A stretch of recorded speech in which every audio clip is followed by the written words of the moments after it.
There we go.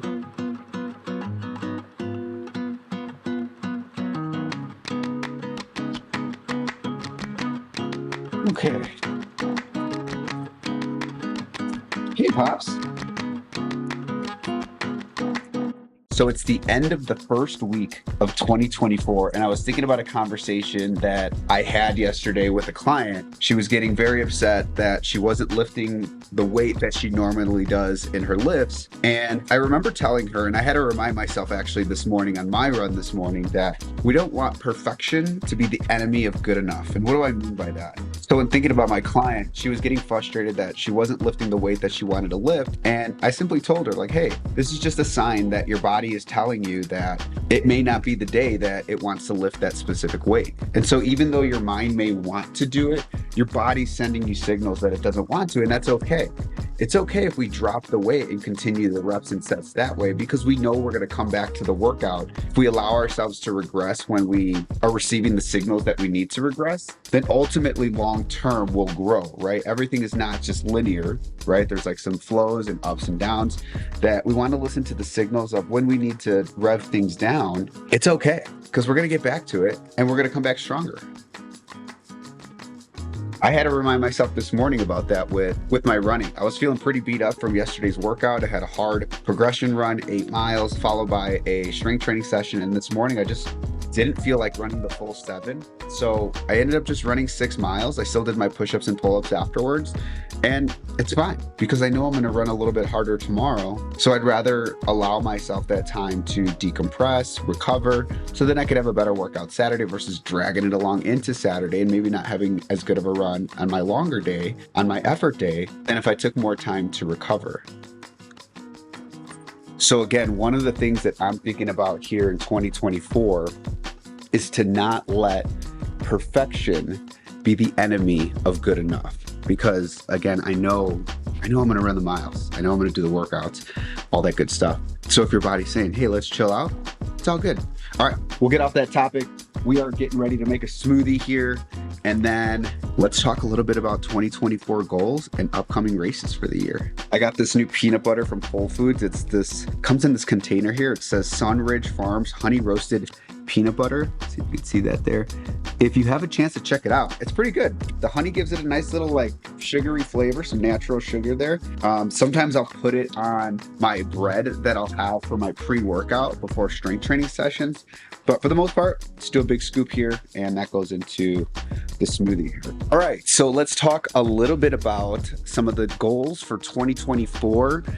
Before jumping into any of the goals, I want to talk to you a little bit about how I organized everything and how I think about setting my goals for the year. Just because, I do work a corporate job, I do have this athletic career, and then I also do have the online business with the personal training app. So there are a lot of different things that I'm working on at the same time. So it's crucial that I understand what are my priorities, because then I can create a schedule that wraps around those priorities, which ultimately get me to the goals that I want to achieve this year. So when I think about setting my goals, I break it up into 5 different categories. I go personal, health, professional, financial, and relationship goals.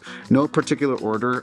If I were to prioritize them to think of like which ones are the most important, I'm actually looking over at the fridge over here. You'll see that I actually have this printed out on my fridge as a reminder, but I have it prioritized there where I have personal, health, relationship, professional, and financial. That's kind of how I think about the prioritization. And so I'm going to share some of the goals with you that really stick out for me this year. One that's actually coming up fairly soon is a sub 70 Hyrox. This is something that I think I'm going to be really close to. When I competed in Chicago, I was at 70 minutes and 30 seconds, 36 seconds, something like that. And there were a couple little things throughout the race that I knew I could do better. So with March 2nd being my next Hyrox here in DC, my goal is to hit a sub 70 Hyrox. On the professional side, one of my goals is to hit 10,000 subscribers on YouTube. We're currently at 1,300, and one of my goals is to get to 10,000 subscribers, which would put me in the top 2% of creators on YouTube. This was a stat that I heard on the Think Media podcast, which is pretty cool. I won't go through all the goals, but another one that stuck out to me was my relationship goals, and that was to visit home 3 times this year. I don't know if you guys have felt this way, but when COVID hit and with me moving and getting a new job, I kind of feel that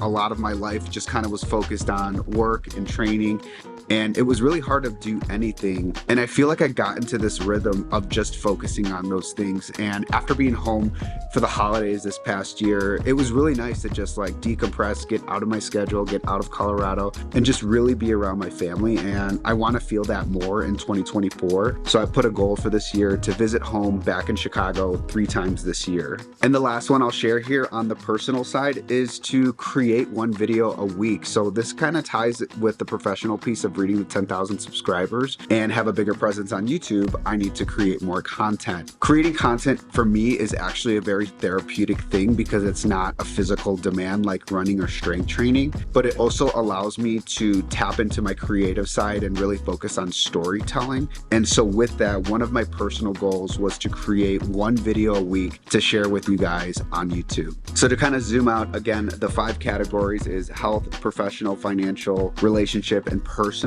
And then I put 3 goals for each. That doesn't have to be what you do, but this is simply what I do for my goal setting framework, which then gets us into some of the races for this year. I don't have the full year mapped out around races just because I don't want to put too much on the schedule, not knowing how my body's going to feel at that time of the year. So I have a lot of the first half of the year, and the first race for the year, March 2nd, is going to be Hyrox North America Champs in Washington, D.C. Shortly after is going to be the Run the Ragnar in Zion. It's a 120 miler team relay that I'm going to be doing with my friends. We're going to be shooting to win that race, which is super exciting. The Colfax Half Marathon here in May in Denver, Colorado. The Boulder 10K in Boulder, Colorado. And in the next 10 days, I'm going to be submitting my name to get into the Solstice 50 miler, which is a 50-mile race in the San Juan Mountains, Southwest Colorado, which is super exciting. I was in the race for last year, but with everything that happened at the beginning of the year, I just said, you know what? Hey, there's a lot going on personally. Let's give our ticket up and try to go for next year. And in July, I'm looking to do the Utah Spartan race. I don't know if I'm going to do the Beast or the Ultra, but in my mind, I'm thinking to myself, I'm in a really good position to podium for my age group for that year. So just kind of debating if I want to do 13 miles or 32 miles. Given that I'm shooting for the 50 miler, I might do the Ultra. And then the big race, the big scary race that I'm putting on the calendar is World's Toughest Mudder. 24 hours, 5-mile loop, 20 obstacles. Whoever does the most loops within 24 hours wins the race. I've never done something like this before, but I wanted to make sure that I put something on the calendar that really scares me. And World's Toughest Mudder does that for me, and that's in November of this year. So that's what I'm thinking here for 2024. We've got the goal set for the year. I've got the races so far that I'm thinking of this year. And again, a lot of that can change just depending on how I'm feeling, how my body is reacting to all of the training and the workload. One of the things that I learned last year that I'm bringing into this year is to listen to my body. I know I'm at a place where I can do big things, but there are times when the body needs rest. And sometimes we can determine when that rest comes, and sometimes our body's going to make that decision for us. And so instead of trying to just say, I have to do these races, I have to do these distances, I'm really going to be going with what feels right. Yes, there are going to be some A races, some B races, and some races that we just do for fun, which is totally cool. But for me, racing is what I love to do, and it is my passion.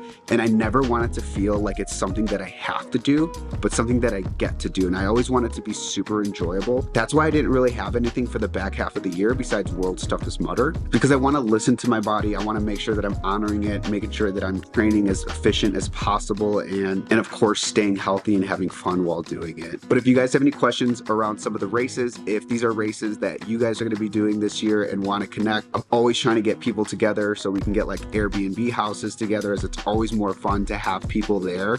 Or if you have any questions around like the goal setting framework that I put in place, just let me know in the comments section below. Happy to share. Thank you so much for watching, and we will catch you in the next video.